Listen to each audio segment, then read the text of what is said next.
Time now for a check of weather with meteorologist Matt Yurasavik in our South Bend studios. Well, Matt, a year ago is when Hurricane Ida hit, leaving behind devastation, but also historic rainfall totals from the Gulf Coast all the way up to New Jersey. And now a year later, I know you are watching and keeping a close eye on quite a bit of activity in the Gulf.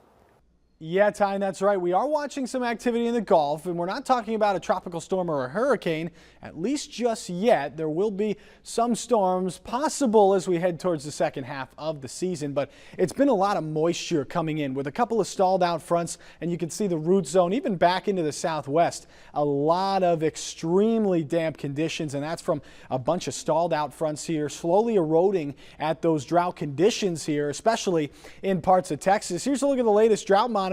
Not much going on through the south where it's been extremely wet because of all those stalled out fronts that were going on, but we've seen some major improvements over the last couple of weeks. Really, Colorado down into parts of Arizona and New Mexico. And just in the last week, eastern Texas starting to erode at those drought conditions. And we're going to see that continuing as we head through the upcoming week. Even right here in parts of Oklahoma, Kansas, and even Arkansas could see more of that rain through this week. And some of that could even be moving up here into New England, where we're starting to get more drought conditions developing. But again, that's the area there we've seen the most improvement, and we'll continue to see that kind of develop. And this is why, because it's going to keep things unsettled here across parts of the south. Big ridge still built in parts of the west, but watch as we head deeper into the month of September, at least through this upcoming week. Things start to break down just a little bit. We could be seeing some more unsettled weather moving in as that jet stream and that ridge starts to break down just a little bit. Take a look at that. Starting to see that dip in the jet stream back in the west, which could give some areas a little bit of a break from that heat. But here's a look at Monday. More showers and storms across the east. A couple of storms moving through the mid-Atlantic. And again,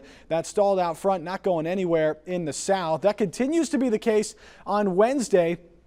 That front doesn't move very far, keeping showers and storms possible all the way from Texas all the way up into the mid-Atlantic. Meanwhile, staying dry and hot back there in the west with high pressure in control. That stays the case all the way through Friday. Not much going on there, but more rain moving into the upper parts of the upper Corn Belt there and the northern plains through Friday, and then staying very unsettled from the Great Lakes all the way down to parts of Texas and off towards the East Coast heading through Friday as well. Temperatures still going to be much above average back in the west as that ridge starts to break down. More rain across the south will keep things near normal, but a little bit warmer the farther east that you go. And precipitation, obviously, we just talked about it, very unsettled in the south, drier across the north, and that's going to be the case at least through the next week or two.